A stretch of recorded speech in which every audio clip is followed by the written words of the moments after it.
Good day mga kaibigan. So for today's video nga ay pinakawalan ko muna ang aking mga baby astrolord. Oops. Wala lang takutan. Wait lang. Teka lang. First time ko nga pong nag-alaga ng astrolord nung nakaraang taon lang at medyo sensitive nga mag-alaga nito guys. At dahil may sakit ang isa kong sisiyo, kailangan ko silang pakalawalan para hindi sila magkahawa-hawa guys. Sa lupa ko na nga rin nilagay ang kanilang patuka para makakahig-kahig sila guys, para kahit paano nakapag-exercise din sila. Bali, patapos na po sila kumain guys, kaya nandun na sila sa kanilang kulungan. Ewan ko ba bakit laging nalilito ang aking pagbibideo. Ganun pa man, okay lang yan dahil kunyaring vlogger lang tayo guys. So mamaya i-reveal ko sa inyo yung kanilang iniinom pagka meron silang sakit guys. So ngayon ganto-ganto lang muna. Gantong-ganto, anong gantong-ganto, walang ganon. Bali, isang oras ko lang sila pakakawalan. Mamaya ikukulong ko na lang uli sila para makatulog naman ako, di ba?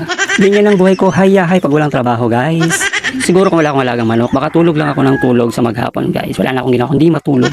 Tapos magre-reklamong wala ng budget. O diba? Sinong relate dyan? Kaway-kaway ang mga kamay. Sama nyo lang mga paa nyo guys. So yun naman talaga ang pinakamasarap gawin, diba? Pahinga. Huwag naman yung pahinga na habang buhay. So congrats naman dito sa session nito. Parang wala siyang kabusugan guys. So ito na nga, pag may sakit ang aking mga manok, pinapakain ko sila ng cobra. Ay pinapainom pala. Joke lang. Hindi po yan cobra. Progency po yan guys. Nilagay ko lang sa lagayan ng cobra. So, congrats naman sa aking inahin dahil pinadadali niya ang buhay ko. Bakit? Dahil meron naman siyang bagong itlog guys. Nagsimula naman siyang mangitlog. At pag nagsimula siyang mangitlog, tuloy-tuloy na naman yan. Nakita niyo mga sisusan kanina, mga anak niya yun. Tapos ngayon, nangitlog na naman. So, another pagpapala. Tingin na naman guys. Pati nga itong mga manok sa labas ay chini-cheer up siya. O, diba? Putak din, diba? Kanina pa ako nabubulol guys. Sign of aging o sign of pagka-stroke ba? So okay lang yan kung may stroke o magka-aging ba tayo dyan guys. Ang mahalaga, marami tayong manok. So dumidikit na nga itong nanay ulit sa kanyang asawa. Ang pogi naman kasi.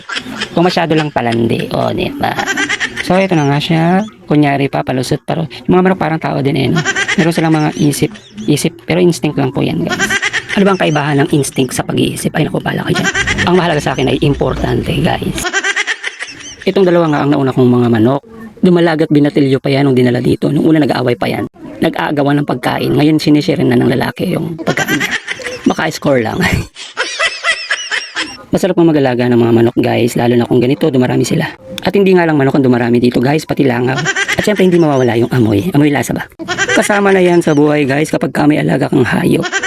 Paano naman yung mga kapitbahay mo na mga walang hayop? Paano yun? So minsan kasama rin sa buhay yung magreklamo sila.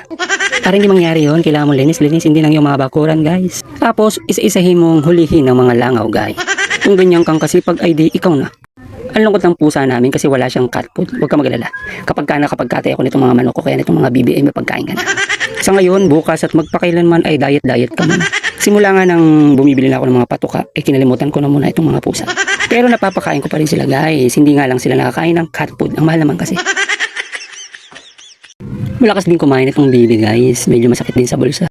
Ang kagandahan lang dito sa bibi, maganda siyang itlog, marami. Minsan ay naabot ng 20. Kaya kayo guys, kung mag-aalaga kayo ng mga hayop, siguraduhin yung mapapakinabangan yung maibebenta nyo. Huwag yung habit lang. O sige na nga, baka naman maraming hindi umagri. Kaya kahit ano na lang alagaan nyo guys. Kahit lang pwede. Basta ako manok, bibi at langaw ang gusto kong alagaan. Pati sige, gagambang bahay na rin pala. Nalimutan ko kanya-kanya nga pala tayo ng gusto sa buhay. At gaya nga ng sinasabi ko kanina, bukod sa pag-aalaga, gusto ko ring matulog. O diba? So dito nga sa lugar namin ay may peace of mind. Sa Tagalog, kalahating pag-iisip. O maliit na pag-iisip. O bahala kayo dyan. Joke lang, peace of mind yun yung payapang pag-iisip. O diba, tama ko? Kasi naman malapit kami sa nature at wala kaming inupahang bahay kundi mga bills lang. Bill sa tubig at sa kuryente. Yun lang ang problema namin guys. Minsan budget. Pag walang budget, itulog na lang guys para walang problema. Kasi naniniwala nga ako sa English na kasabihan, don't problem you. Just the problem on you. O tama ba?